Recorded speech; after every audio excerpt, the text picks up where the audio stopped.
All right, welcome back to another episode of the 2021 MLB Draft Show. Tonight, we've got another West Coaster. We've got Brock Selvidge, the pride of Arizona, specifically Chandler, Arizona, LSU commit. We got the purple in the background for some Go Tigers. Brock, welcome to the show, man. Yes, sir. Thank you for having me. All right, and then also joining the show, we got Tyler Henninger. This is Tyler's first video interview. He's a member of the Prospects Live crew, and he is actually based out of Arizona. So, Tyler, I'll throw it over to you for the first question, man. Hey, excited to be here. Brock, I just wanted to ask you a little bit. Committed to LSU, how'd that whole process go about? What really sold you on LSU and kind of made you feel like that was the right fit for you? Oh, for sure. Generally, it would definitely, have to go with the atmosphere that won me over. Me and my dad actually traveled down there for a visit when I was a freshman, and we got to go to the Texas Friday night game. And we get there's great baseball down here in Arizona. U of A, ASU, they're phenomenal programs, but just the amount of people that come compared to SEC schools, it's just that's a dramatic change, and you don't get anything like it. So going down there, we didn't know anything we didn't have anything to expect. My first out of state visit. So, going down there, we're like, let's just, see how it is. SEC, we hear about it, but, we want to, see it firsthand. And, going into there was, I want to say 8,500, 9,000 people there. And we met Coach Kane down a little tunnel, and he was like, sorry, we don't have a big turnout. I'm like, Coach, this is it. This is awesome. Like, I mean, just the whole visit down there was, phenomenal. Coach Maneri, does a great job coaching his players. And obviously, that just goes to show his reputation. Coach Dunn, I love the way he coaches. Not forcing anything, he allows you to, be the type of person you are and, benefit from kind of an individual standpoint rather than just kind of throwing a cookie cutter out there. He really individualizes the players to, maximize the potential of them. And just, the atmosphere and, they play the electricity, those Friday night games, you won't get it anywhere else in the country. Yeah, man. SEC ball is just different. It's just different. Well, speaking of being yourself, I know that you mentioned that LSU really prides itself in that. I kind of want to just throw the ball in your court and just allow you to introduce yourself to the fans, to, a future big league organization, to LSU fans, and kind of, tell everyone who Brock Selvidge is, both, off the field and on the field.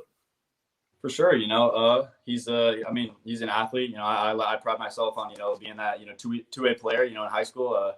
I like to show my athleticism and show what I can do and, not sell myself short for anything. When I step on that field, I'm a very personable, nice guy, off the field. But when I step on that field, it's game time, and there's, I guess you could say, no fun and games. I'm a competitor, so I don't care. If you're my best friend off the field, when we step on that field, I'm trying to beat you. It's a one-on-one. It becomes personal kind of thing. I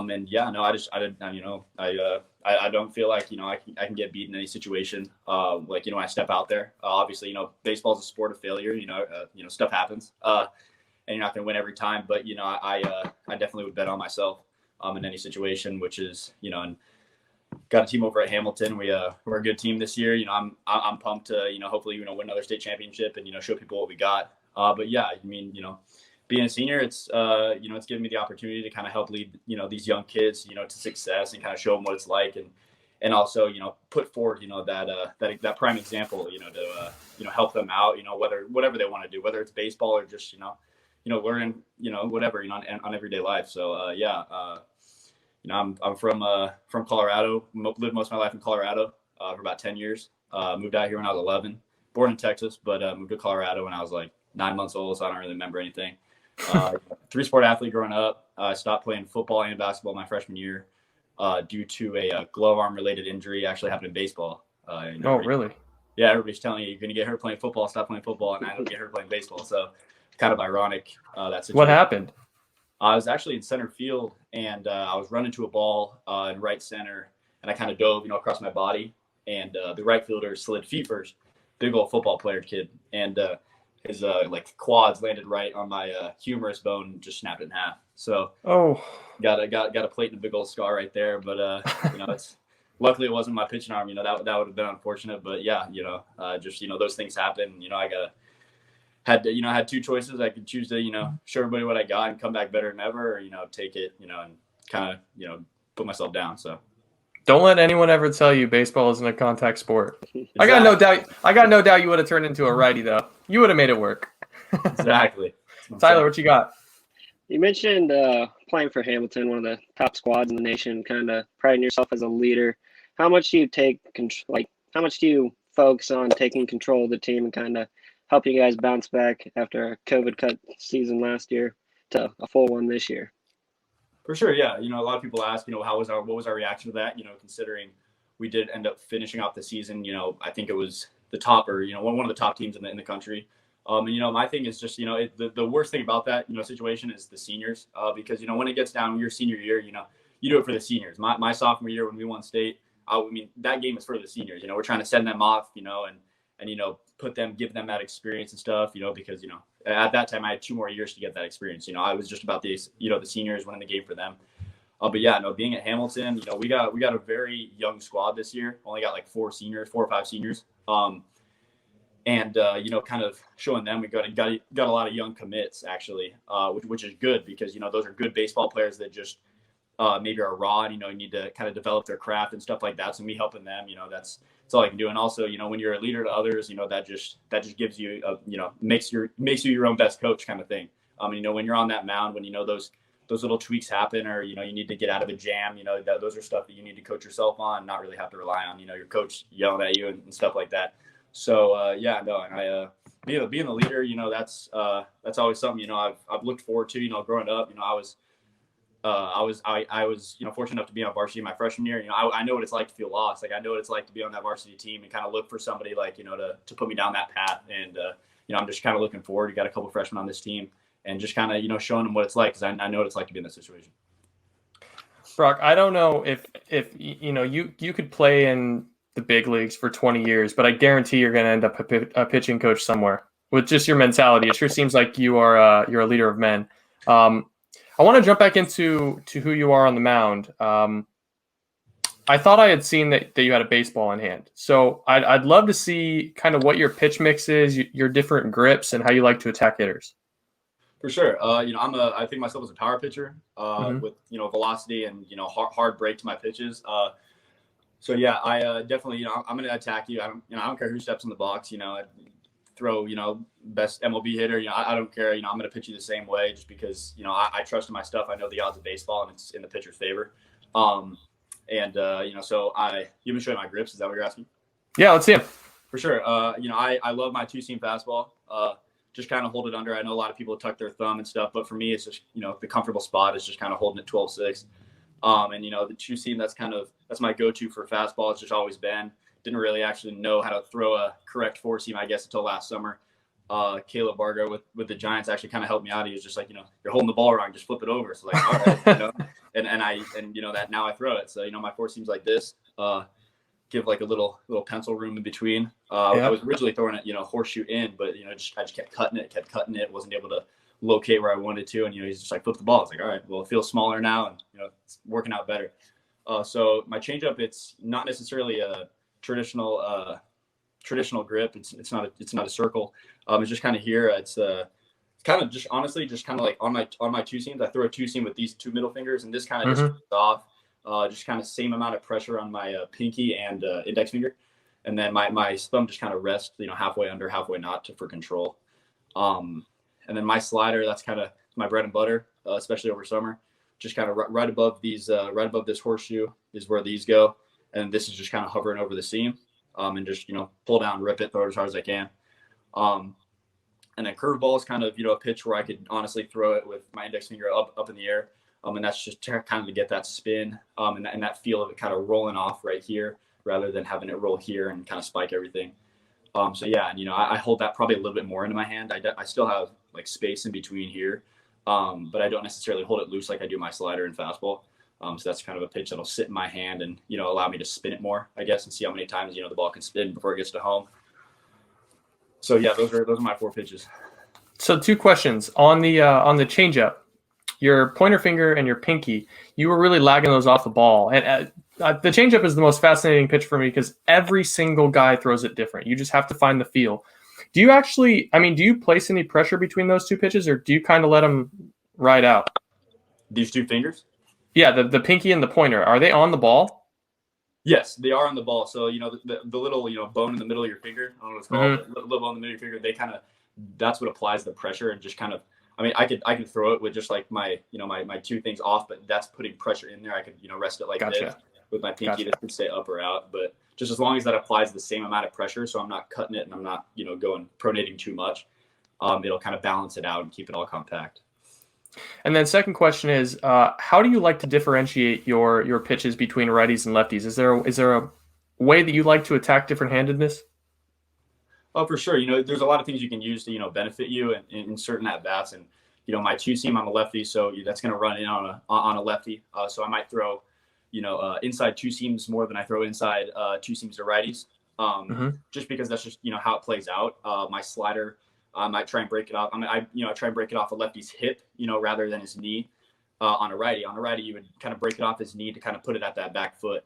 And lefties, if you're trying to go, a front door slider, that's gonna get you right off your hip rather than your knee, just because nobody's swinging at a pitch that's gonna hit the plate. They're gonna swing at, like righties will swing at a pitch that starts at the plate, but it doesn't end up like that.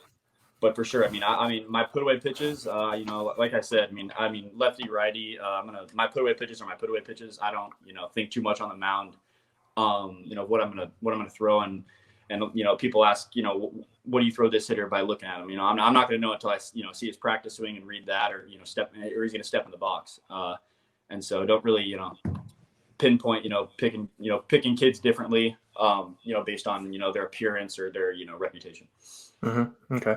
Do you use any of the technology and stuff that's out there to help hone in on those pitches, or is it more just based off feel? My pitching coach, he uses Rapsodo over at Field Factory. Coach John Hazinga uses uses Rapsodo to kind of, for pitch analytics and, maybe, just kind of changing grips and just kind of messing with things to, make myself the best pitcher. Do you find that you enjoy using tech, or are you more of a feel guy?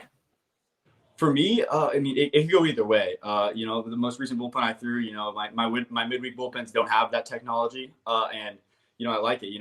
I could be like, I feel good, because when you go in the game, you're not going to know, especially in high school, you're not going to know. You're not going to be able to look up at a board and see the velo every single pitch. You're going to need to know how your arm feels and how you can implement different stuff into your game. Because there are going to be days where you just don't have it. You don't have your stuff. You're going to have to make it work. And that's what I think separates that's what separates people is how they can do under pressure, how they can do at a disadvantage.